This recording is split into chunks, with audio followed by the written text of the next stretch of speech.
श्रावण का महीना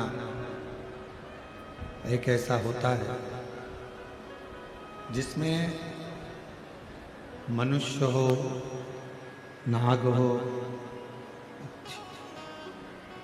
किन्नर हो, गंधर्व हो, सुर हो, असुर हो,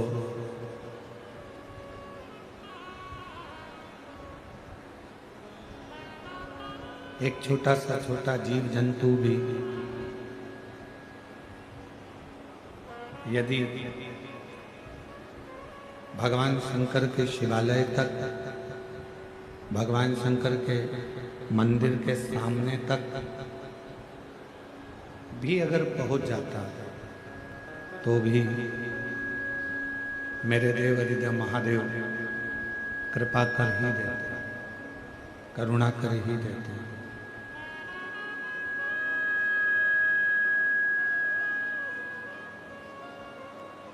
कितना सुंदर कहा कि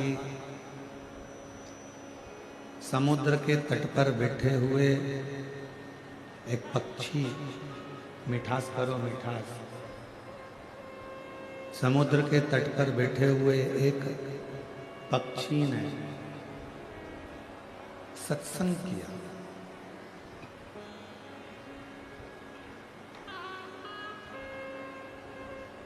और समुद्र के तट पर बैठे हुए एक पक्षी ने जो सत्संग किया,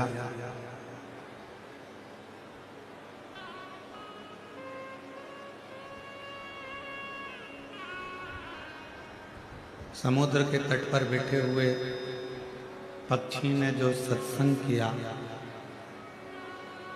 तो सत्संग का फल ये मिला कि एक किनारे पर पक्षी बैठा है और बैठ कर कह रहा है कि मैं लंका में बैठी हुई माता सीता जी को देख रहा हूं।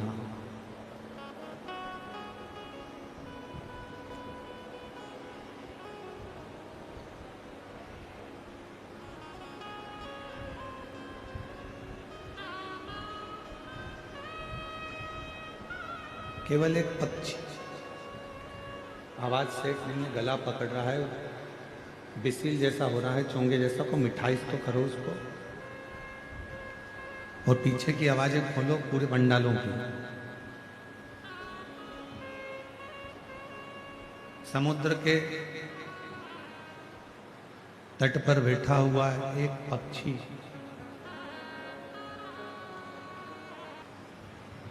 थोड़ा सा सत्संग एक पक्षी को मिल जाता है तो लंका में बैठी हुई मां जानकी जी का दर्शन कर लेता।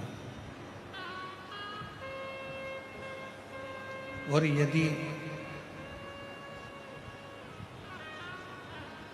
जो महापुराण की कथा में देवराज का चरित्र, श्री बिंदुक का चरित्र,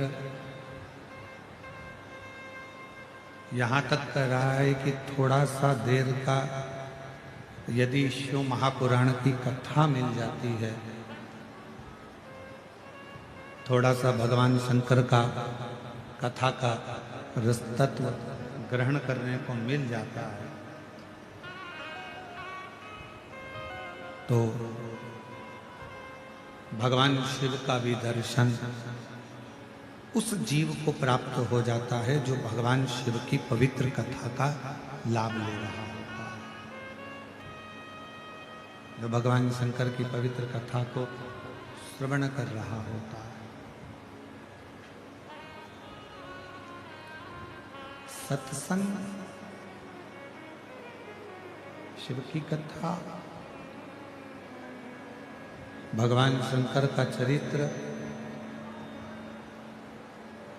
भगवान का मंत्र जाप, भगवान शिव का नाम जाप, भगवान शिव की पवित्र कथा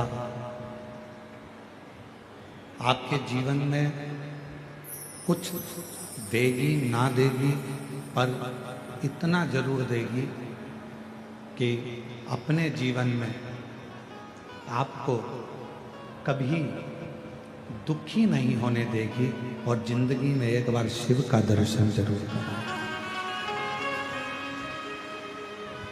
पर उसके लिए सबसे मुख्य, उसके लिए सबसे मुख्य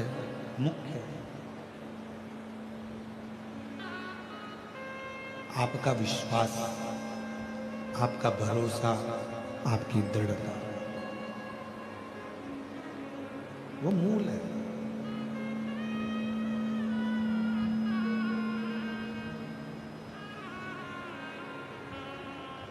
तीन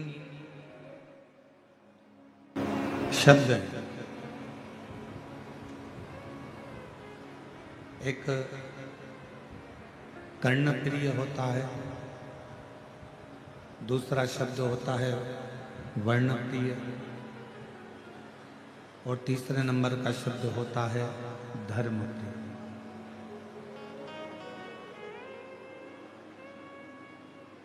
अब इन तीन शब्दों को हम थोड़ा समझें। पहले नंबर पर है कर्णप्रिय शब्द, दूसरे नंबर पर है वर्णप्रिय शब्द, और तीसरे नंबर पर है धर्मप्रिय शब्द। शिव महापुराण की कथा कहती है, एक कर्णप्रिय शब्द होता है जो केवल हमको अच्छा लगता है, स्वयं को अच्छा लगता है, और उसमें हम अपने भीतर थोड़ा थोड़ा अभिमान, थोड़ा थोड़ा अहंकार उत्पन्न कर लेते हैं। इसको कर्णप्रिय कहा गया। किसी ने कोई बात कही, आपके लिए कही, आपके हिसाब से आपके लिए कहा, आप बहुत सुंदर हो, आप बहुत ज्ञानी हो, आप बहुत विद्वान हो, आप बहुत श्रेष्ठ हो, ये आपकी कर्णप्रियता। इसको कर्णप्रियता कहेंगे, जो सुनकर आपको अच्छा लग रहा है, जो सुनकर आपको श्रेष्ठ लग रहा है, आपको अच्छा लग रहा है, आपके लिए बोला गया। पर ये जो कर्णप्रिय शब्द हैं, ये हमारे जीवन में थोड़ा अहंकार उत्पन्न कर देते हैं, थोड़ा अभिमान उत्पन्न कर देते हैं।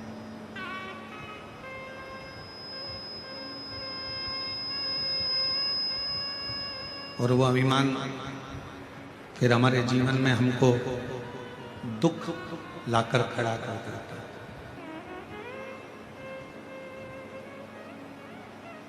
कर्णप्रिय शब्द हमारे भीतर कुछ कुछ अहंकार की अनुभूति करा देता है।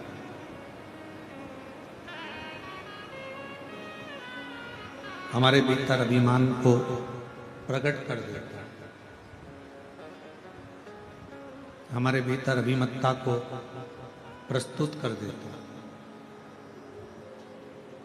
शिव महापुराण की कथा कहती है, यदि आप लोगों ने भगवान के रूपों का वर्णन श्रवण करा हो तो उसमें अवधूतेश्वर महादेव का वर्णन आता है। अवधूतेश्वर, और सावन का महीना चल रहा है।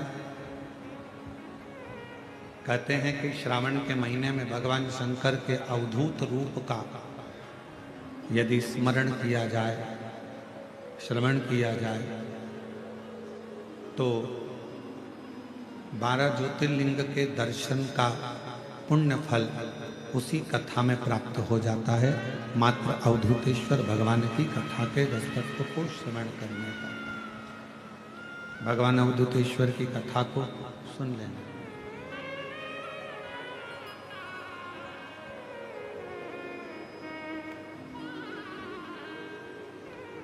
और ये कथा 3 शब्दों से प्रारंभ हो रही है, कर्णप्रिय, वर्णप्रिय और धर्मप्रिय। इन तीनों शब्दों में पहले नंबर का जो शब्द है कर्णप्रिय, जो हमें थोड़ा सा भी, अगर हम बड़ाई सुन लेते हैं, अपने लिए अच्छा सुन लेते हैं, तो हमारे भीतर थोड़ा सा अभिमान आ जाता है। इसको कर्ण प्रियता कहते हैं।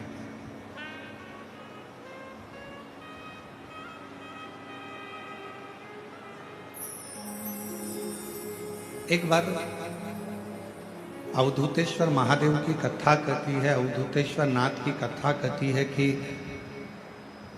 एक बार इंद्र को लगा कि मैं देवगुरु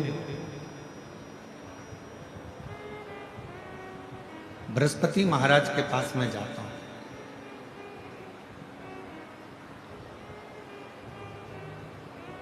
थोड़ा सावधानी से सुनिएगा, आज की कथा का स्मरण बड़ा सुंदर है। अवधूतेश्वर महादेव की कथा है। मैं बृहस्पति महाराज के पास जाता हूं और उनसे मुझे थोड़ा सा बात करना है, थोड़ा स्मरण करना है, थोड़ी चर्चा करना है। तो मैं वहां जाकर कुछ चर्चा करता हूं। चले अपनी मस्ती में अपने आनंद में, अपने आनंद के साथ अपनी अलमस्ती में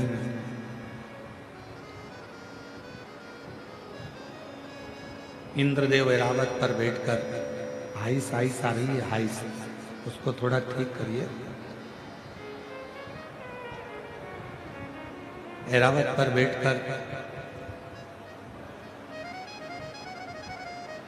इंद्रदेव बृहस्पति महाराज के घर पहुंचे,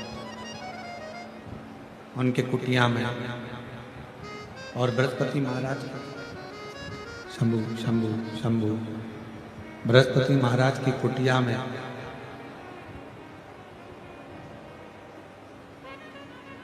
द्वार पर जाकर खड़े हुए। द्वार पर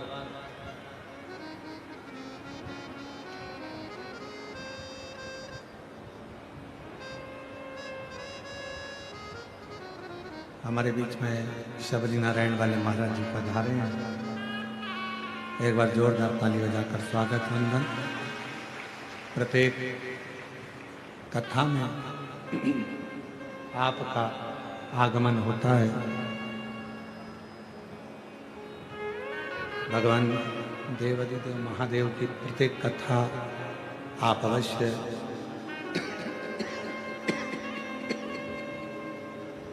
श्रवण करने के लिए आते हैं।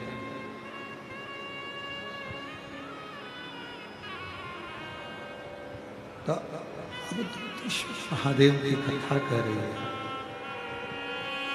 अवधूतेश्वर महादेव का चरित्र कर हाइसी हाइस आ रही है, गला पकड़ रहा बहुत।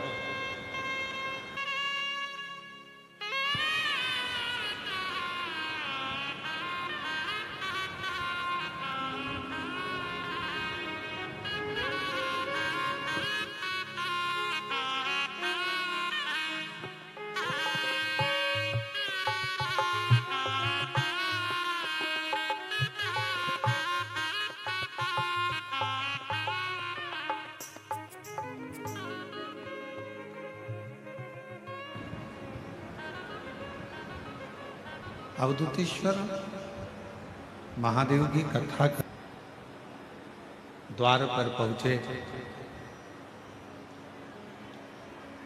और बृहस्पति बाबा के द्वार पर पहुंचकर उन्होंने आवाज लगाया, गुरुदेव हैं, गुरुदेव हैं। जब बार बार आवाज लगाया गया, बृहस्पति महाराज की धर्मपत्नी शुभा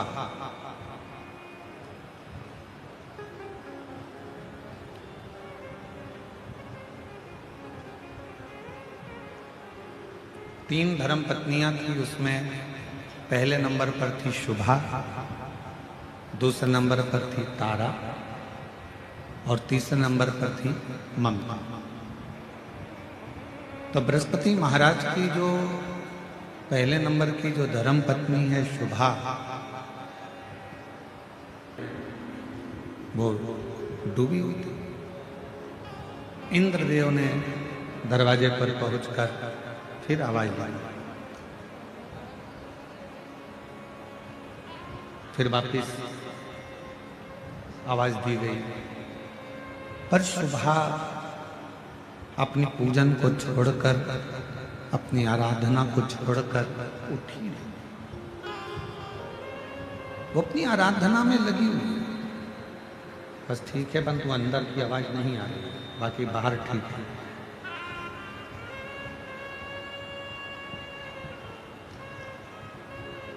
शुभा अपनी पूजन छोड़कर उठी नहीं।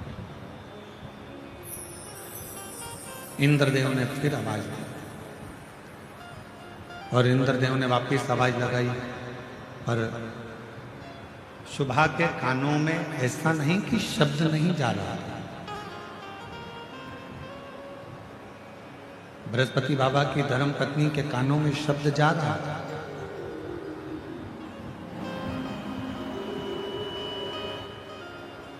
पर शुभा भगवान शंकर का अनुष्ठान छोड़कर, भगवान शंकर की पूजन छोड़कर, पार्थिव लिंग पूजन छोड़कर शुभा उठी।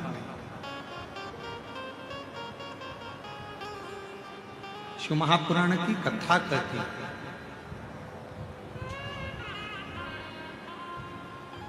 10 मिनट के लिए, 5 मिनट के लिए, 2 मिनट के लिए यदि आप शिवालय में गए हो, शंकर जी के मंदिर में गए हो, भगवान शंकर की आराधना में गए हो, पूजन में गए हो, अर्चना में गए हो, चाकरी में गए हो, भगवान शिव के भजन में पहुंचे हो, पूरा समय आप नहीं दे पाए, 2 मिनट के लिए अगर गए हो, 10 मिनट के लिए आप भगवान की कथा में गए हो, या पूजन में गए हो, या आराधना में गए हो, या साधना में गए हो,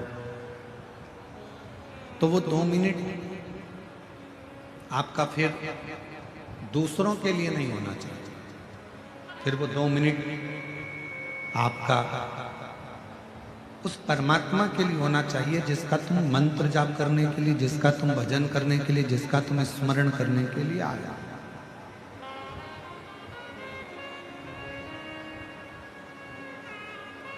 और मैंने तेरे ही भरोसे बाबा, तेरे ही भरोसे हवा बीच उड़ती जावांगी बाबा, डोर है तो चढ़ना में घंटी जावांगी, भोले मैं तेरी पतंग, शंभू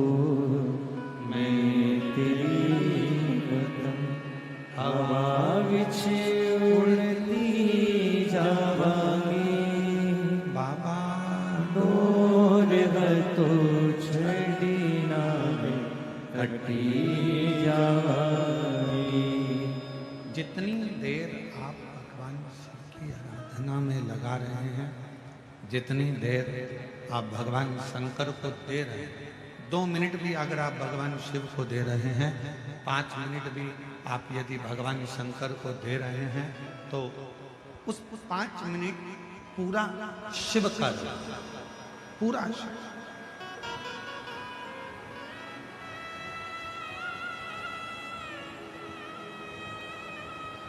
और मेरी जीजियों, 5 स्थान बताए हैं।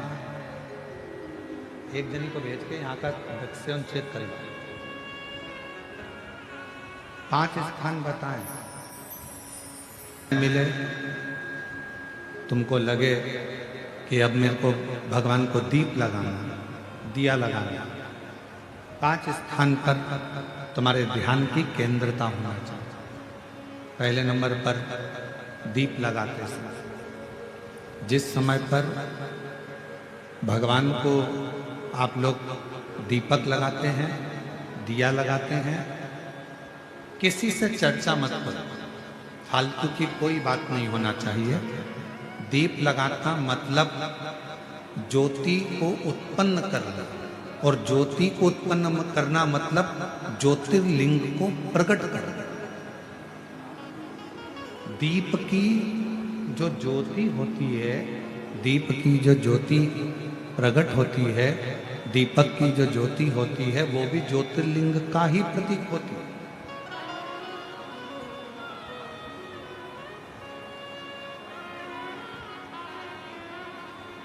दीपक की जो ज्योति है वो ज्योतिर्लिंग का ही प्रतीक है, ज्योतिर्लिंग का प्रतीक। इसलिए दीपक लगाते समय व्यर्थ की किसी से बात ना करी जाए। दीपक लगाते समय किसी से व्यर्थ की बात ना करते हुए जिस दीपक को आप प्रज्वलित कर रहे हो, जिस दीपक को आप लगा रहे हो, आपका ध्यान उस शिव की ज्योति में केंद्रित होना चाहिए।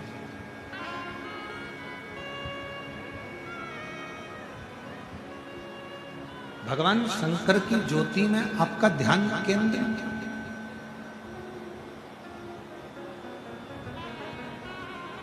और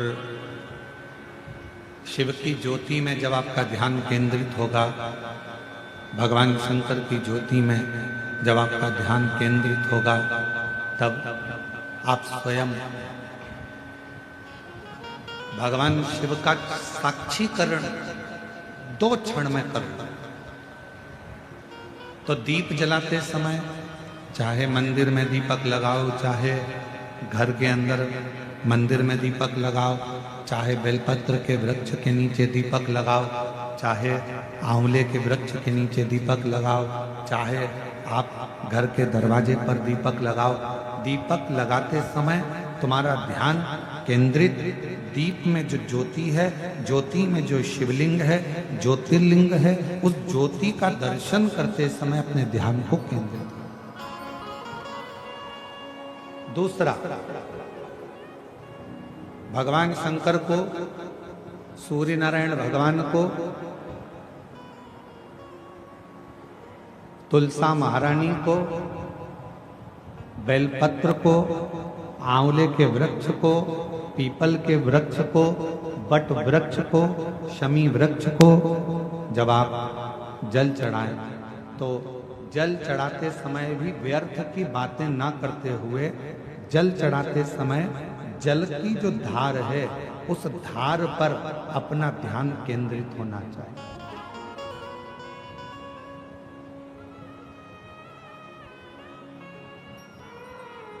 उस प्रेशर बढ़ाओ, प्रेशर, उस धार पर आपका जल की जो धार हो, उस धार पर आपका ध्यान केंद्रित।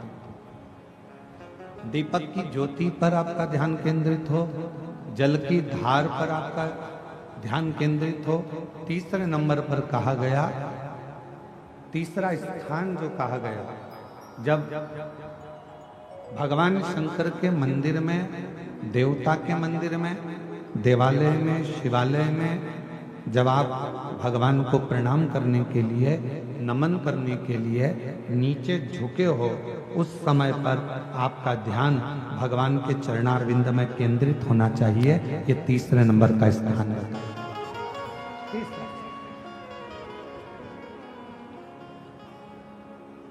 ज्योति, थोड़ा प्रेशर खोल दे भाई। ज्योति,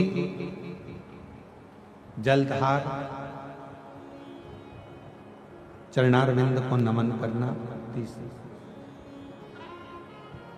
और चौथा स्थान बताया,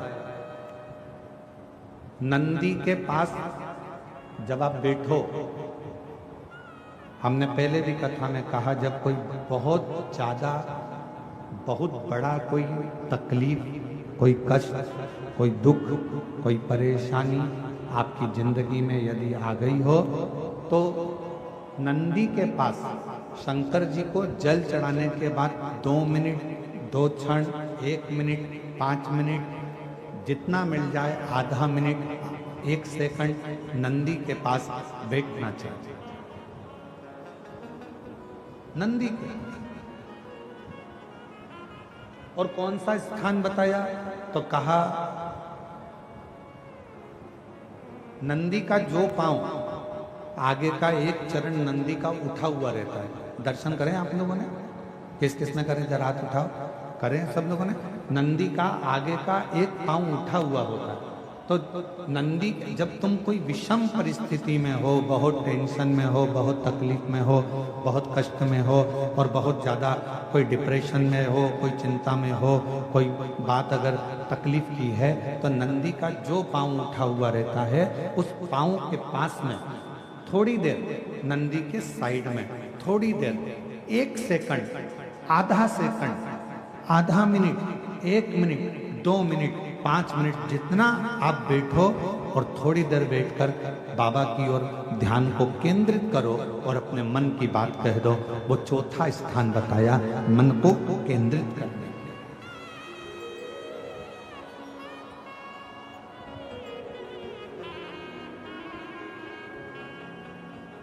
5वां स्थान, जब